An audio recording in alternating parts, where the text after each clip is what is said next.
21h30, Madame, Monsieur, bonsoir. Bienvenue dans le journal. Donc voici les titres. La Commission des finances du Sénat examine le budget du ministère des Affaires islamiques et de l'enseignement originel pour l'année 2016.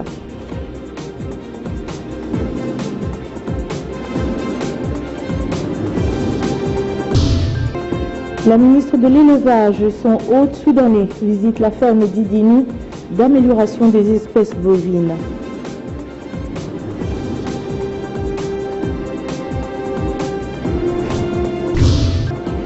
L'émissaire de l'ONU en Libye se dit confiant quant à la résolution du chaos qui prévaut dans ce pays.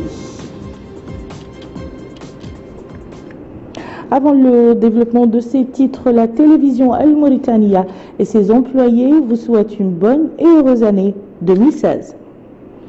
Je le disais dans les titres, la commission des finances au niveau du Sénat réunie hier sous la présidence de son vice-président Cherif Ahmed El Khatri a examiné le projet de budget du ministère des Affaires islamiques et de l'enseignement originel au titre de la loi des finances initiales pour l'année 2016.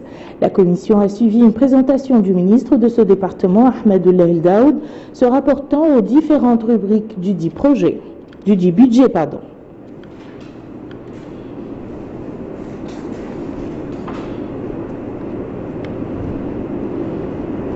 Et hier soir, Ahmed El Daoud a assisté à l'animation d'une soirée religieuse organisée par la confrérie de Cheikh Mohamed Fadel Al-Mamin, commémorant la naissance de notre prophète Mohammed, paix et salut sur lui. Abdelrahman Hamad. C'est un colloque scientifique organisé par la Zawiya de Cheikh Mohamed Fadel Al-Mamin à l'occasion de l'anniversaire du prophète Mohammed, paix et salut sur lui. Prenant la parole à cette occasion, le ministre des Affaires islamiques et de l'enseignement originel, M. Ahmed El Daoud, a souligné que cet anniversaire constitue pour les musulmans une source de joie et un événement majeur, et a rappelé que son département l'avait célébré pour la deuxième année consécutive en vue d'enraciner l'amour du prophète, paix et salut sur lui, chez les générations montantes. Il a ajouté que le département des affaires islamiques s'attelle à vulgariser les valeurs de la fraternité, de la tolérance, de la justice et de l'égalité entre tous les membres de la société. Pour sa part, le président de la Zawiya, Cheikh Sidi Bouya ou le Cheikh Hassan, a hautement salué l'intérêt qu'attache le pouvoir public sous l'impulsion du président de la République, M. Mohamed El Abdelaziz, aux valeurs islamiques sacrées du pays, à savoir les mosquées, les érudits et les mahadras. La rencontre a été marquée par des interventions des personnalités islamiques et des lectures des poèmes ainsi que des éloges louant l'anniversaire du prophète sallallahu alayhi wa sallam. Le ministre des Affaires islamiques et de l'enseignement originel a par la suite inauguré l'extension de la mosquée et de la mahadra de la Zawiya de Cheikh Mohamed Fadel Al-Mamin. La ministre de l'Élevage, Fatma Valmoutoussouane, et son homologue soudanais, Moussa Tibben Moussa Adam, ont effectué ce matin une visite à la ferme d'Idini pour l'amélioration des espèces bovines. Sur place, la délégation ministérielle a reçu des explications techniques détaillées présentées par les responsables de ce projet. Plus de précisions avec Aminata Khan.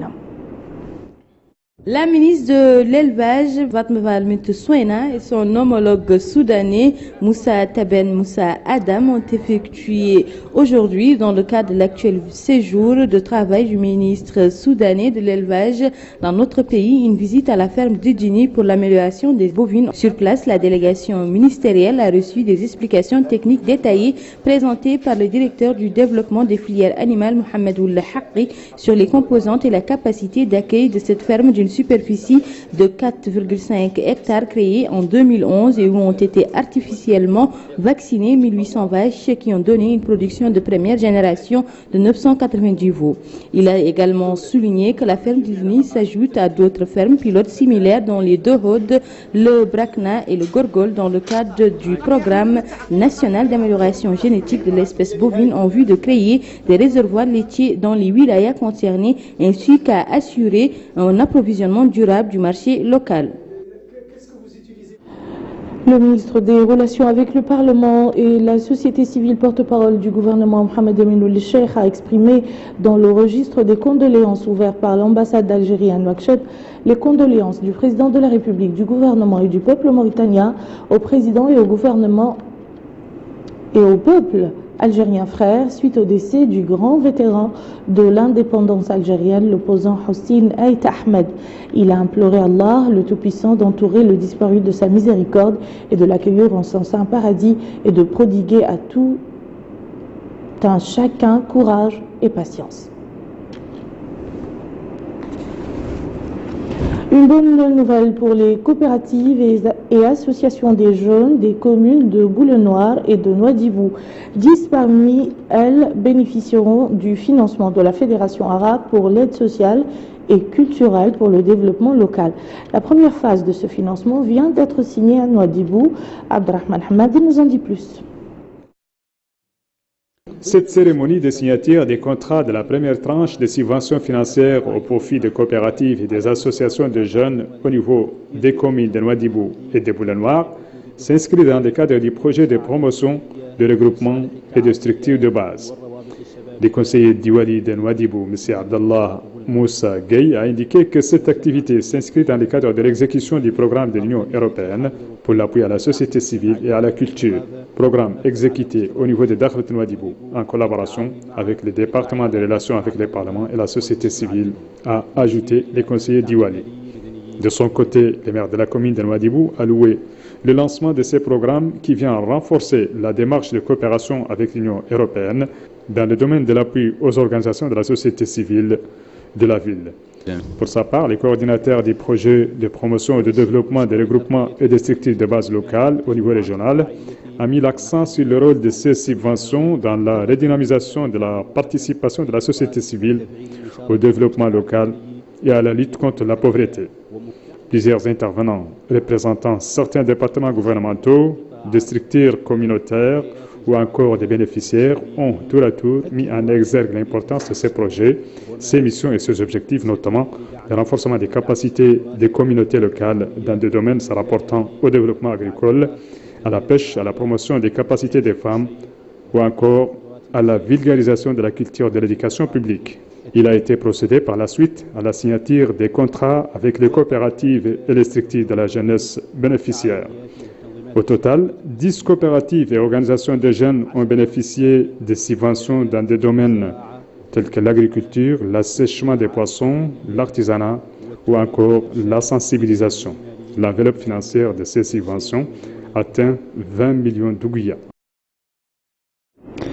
Quelques nouvelles brèves avant de clôturer ce journal. Nous commençons par la Libye, où se trouve actuellement l'émissaire de l'ONU, Martin Kobler, qui tente de rapprocher les points de vue des derniers récalcitrants. Babacar Ndiaye.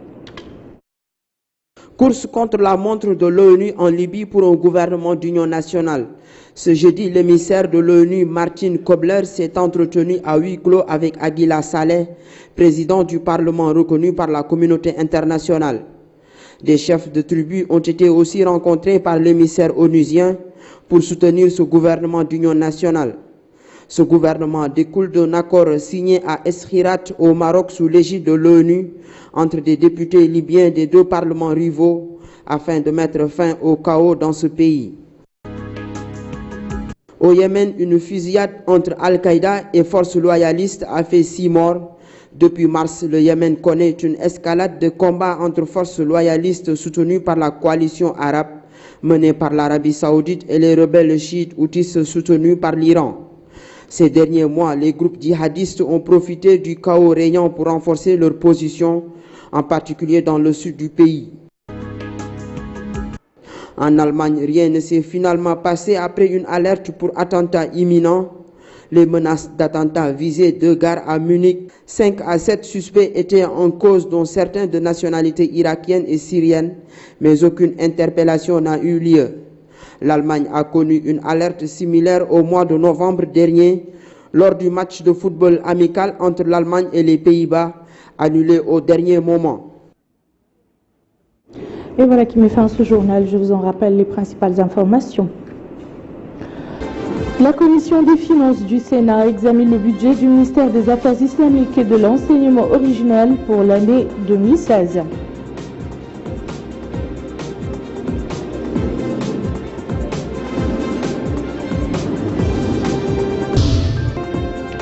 La ministre de l'Élevage et son hôte soudanais visitent la ferme d'Idini d'amélioration des espèces bovines.